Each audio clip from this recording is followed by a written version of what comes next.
Okay, all right. Man, is it hot down here in the South. But hallelujah.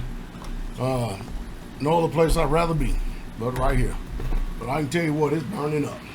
But anyway, good morning, good evening, good afternoon, ladies and gentlemen, citizens of YouTube. I don't know if this AC is bothering you or not. Let me cut this off real quick, all right? All right. But the nature of this video here that I want to speak to us about right now, it is, boy, it's hot out here. Whew. Anyway, I've made numerous of videos over the years warning NFL players and players of professional sports, do not pursue a state marriage license. Listen, if you have a consort, a woman, or someone that you want to marry or you believe you want to marry, the worst thing you can do is go out here and get a state marriage license. You can actually drop your own contract. Stay away from the legal system. And not only that, you can actually drop your marriage agreement. And in that marriage agreement, you can put down what could take place, what couldn't take place, kind of like a prenuptial agreement. That's what I would advise today. But I know you're going to get up there in the NFL and you're going to be in there and you're going to get all these people telling you, get a marriage license, do this, do that, and they're going to seem like they're for you. But listen, you know, in this ministry, I got two brothers that was considered literally icons of the gridiron here in Straitway, and I had two other football players that played. There's a lot of people that played professional football. But we have Kabir Bajabil, whose name is in the Green Bay Packers Hall of Fame up there.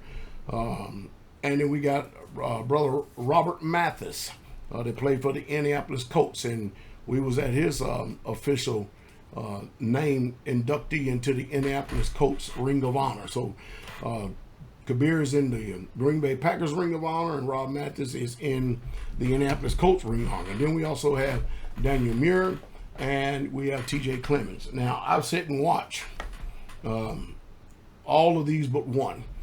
I've sat and watched these women literally use the system and rake them over the coals. And the one with Kabir, his wife, just lied and still lying to this day with impunity like there's nothing. I mean, she has told a lie so long it's become a reality. But then when you sit and watch that they get half of your sweat equity of what you did when you woke up early in the morning, you did all the weightlifting, you did all the exercise, you went and played in all them cold games, freezing your rear end off and stuff. You come back to her, and next thing you know, all of a sudden she gets tired and she don't want to be married no more. Or either you have a come to Jesus moment and she ain't gonna do that because she loves this world right here. And if you have saddled up and you're with contracts and agreement with this system in this world, you're done. You're finished. Not only is she going to get more, like Scottie Pippen's wife, you seen her, she's a 304.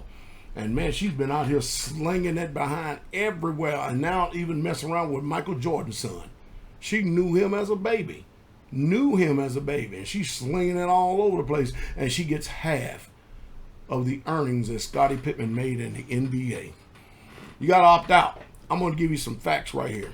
All right, and I'm going to give you something I just learned today as well. We often talk about the divorce rate as filed by women in heterosexual marriages, meaning monogamous marriages.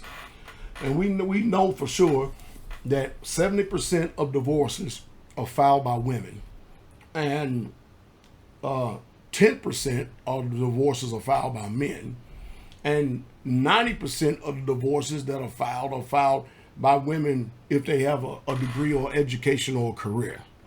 It's sad. It's sad. And the courts side with the woman every single time. And of course, what it is, it's about taking away the strength from the man. It's about making sure that that man stays out on the worker field and stays a worker for the rest of his life. So they saddle you up with, with all this astronomical child support and stuff when it truly is. Think about this for a second. Does a woman really need, I'm going to use a reasonable number, $5,000 a month in child support? It don't take that much in support to make sure that that child is taken care of in a month. At minimum, it's no more than $500 to $1,000 a month to make sure that a child is taken care of. So that needs to be some type of a ceiling upon this dang unjust system out here that they call justice, and it's so unjust today. And you can't tell people nothing. No matter how hard you shout to the rooftop, you can't tell them nothing. And they don't have anybody in front of them that's trying to tell them. And of course, they censor videos like this. They don't want you to hear this stuff. But no, that $5,000 a month is going to go towards that woman going laying out, your ex going laying with another man, going out in the parties and going out in the clubs and running, going on vacations and all that other stuff. That's what that money's going to be late for. You're there to actually fund her life even after the contract is allegedly, quote unquote, terminated. You better get a ironclad prenuptial and don't sign nothing from the state at all. Make your own private contractual agreement if you choose to contract with a woman.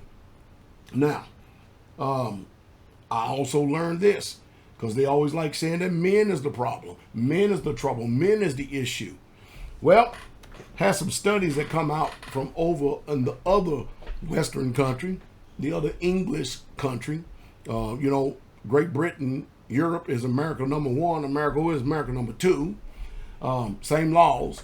But watch this.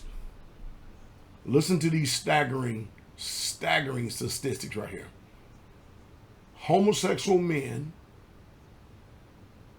that are quote unquote married,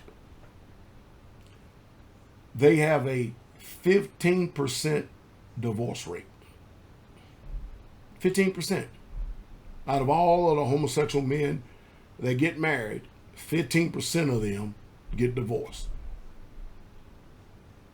Man, that's more than the monogamous heterosexual marriages that are taking place in Western Europeanized country, where at least 50% of the people that get married, they stand a chance to literally get divorced. This is reality, people.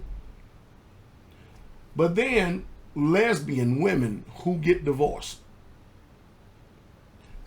they have a 70% divorce rate. Now, mind you, and each one of them would tell you when they went to lesbian that they said that the man is the problem. It's him. It's looking more and more like the woman is the problem, like I've always said. Wow. And I want you to go check this out. I truly want you to go check. I may put a link down below, but it sure would be nice if y'all would check Pastor Dowell out and see if it's so. And then one of the reasons why that the lesbian divorce rate is up so high, and this is just within a 5-year study. You want to know the reason why? It's not irreconcilable differences. They can't get along. One of them don't pull their weight. They don't do no work around the house. One of them don't cook. One of them don't clean. The other, I've got to do everything. I don't. Wait. You mean to tell me the same stuff that women bitch and gripe and complain about in heterosexual marriages? They do the same thing when they say all men ain't nothing. Then they decide to go be in a lesbian marriage and they got the same issues, the same troubles, and the same problems. You got to be kidding me. You got to be kidding me. But out of all these statistics that are facts, and they're not opinions, straight up facts. Out of all of these statistics, check this one out. It is still women who are indecisive, double-minded, two-spirited, on emotional roller coasters, and in a bad emotional state, can't actually stick to the word that she had and the word she said. And 1 minute them emotions change, her mind changes, her attitude changes, everything changes, and she's willing to throw it all away just because of the way that she feels. No honor, no integrity, no loyalty, nothing. No enduring hardship as a good soldier, no nothing. She's checking out.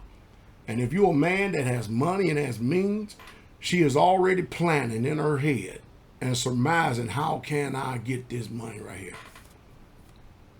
And most of them think, well, okay, you can get the money. And listen, I'm going to give y'all some more gems here. Listen, man. I know in this world, in this society, you think having things in your name is the way to go. But having things in your name exposes you. And you become a liability, but an asset to someone else who's willing to make a fortune off of you and your sweat equity. Stop buying homes, houses, cars in your name. What's the name of that soccer player? The soccer player, I forget the name of this soccer player. Some of you might know, though. It was just recently in the news in the last few months over in Europe.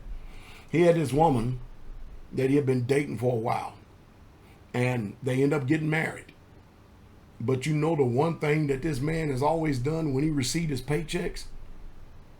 He's been playing professional soccer all this time and has never received a paycheck in his name. Had every bit of it given to mama. And you know what his statement was? There's not a woman in this world that loves me like mama. Not a one.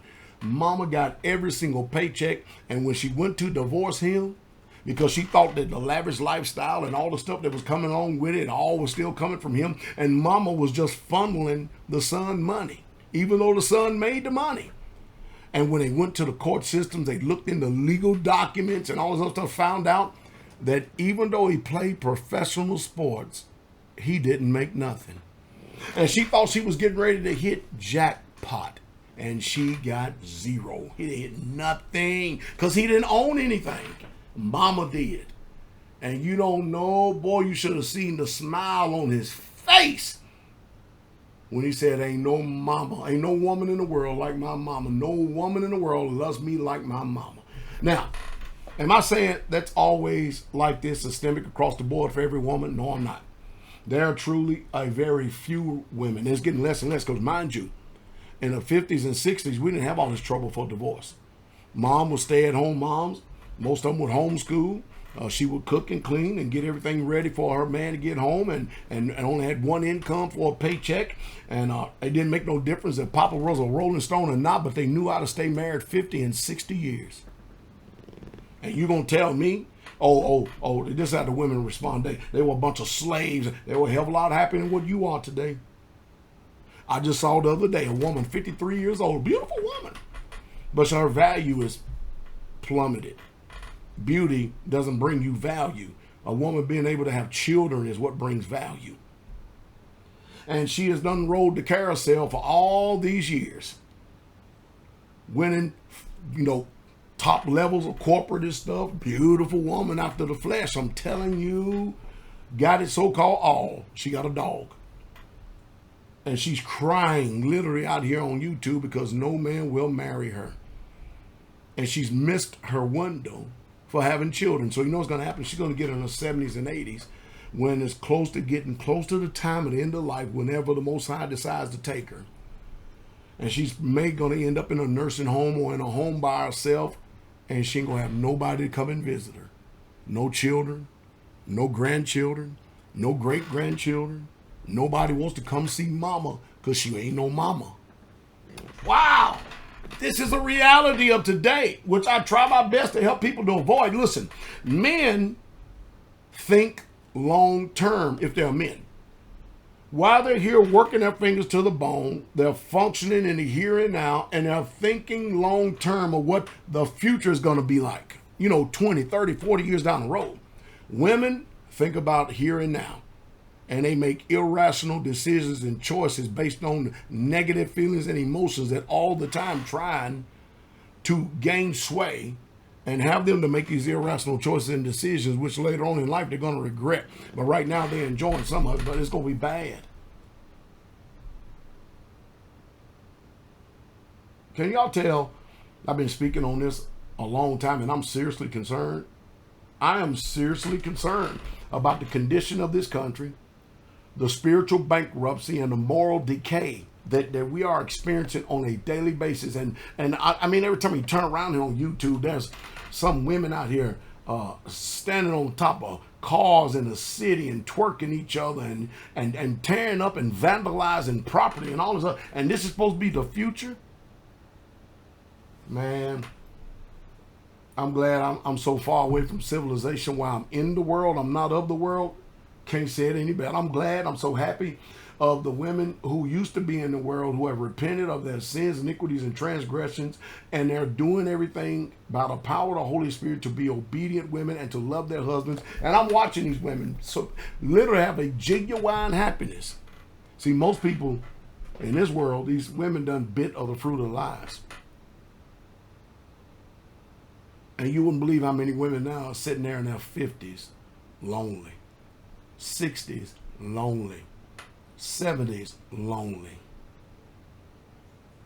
Trying to hold on to a glimmer and glamour on and a glisten of yesterday year, whatever the utopia was. Well, the nightmare is right here in front of your eyes right now. Listen, men, y'all better take the advice of Pastor Dowell. You better listen, Pastor Dowell. I've always tried my best to help both men and women. But man, where is the woman of today that is of a meek and quiet spirit, which is of great price? Where's that woman today that is not masculine? Where's that woman today that she wants people to view her by the value that she has in her mind and the way she so eloquently carry herself as opposed to the size of her ass and all this false, fake, phony mess that she got on her makeup and somebody else's hair and Botox and Bootox and boo-boo and boo-boo-tox and every damn thing else. These false, phony people, you don't even know what you're getting married to today. It's all a facade. Every bit of it. Lips and tucks and enhancements and all kinds of stuff showing you what they really truly think about themselves. There are some holy, separated, set apart, listen to this, traditional women. And I'm going to finish on this. We live in a world where women today, after they done ran their whole phase, after they done went out here and gave it up to every Tom, Dick, Harry, Mutton, Jeff, Steve, James, John, and everybody else, now they're looking for a traditional man. And these women that are looking for traditional men, they're not traditional women by any way, shape, fashion, form. I'm telling you, you're going to deal with multiple personality disorders when you saddle up with a woman that has been with multiple partners. You've got to have some spirituality about yourself, and you got to have some endurance. You've got to definitely know what the book says, and you've got to know what deliverance really truly is about if a new heart is going to be created. I'm saying that because women are the gatekeepers. They don't have to run around like this. They really truly don't. My sisters, don't take advice from your mother, your grandmother who have failed relationships. You'd be better off listening to those who know how to be married 20, 30, 40, 50, 60 years. You'll be wise to take more advice by them than these other ones out here that's got all this negative advice and they don't even have a man or a house or a family themselves. Check out all the information I gave you. See if I'm lying. I dare you to prove it. I want you to wake up.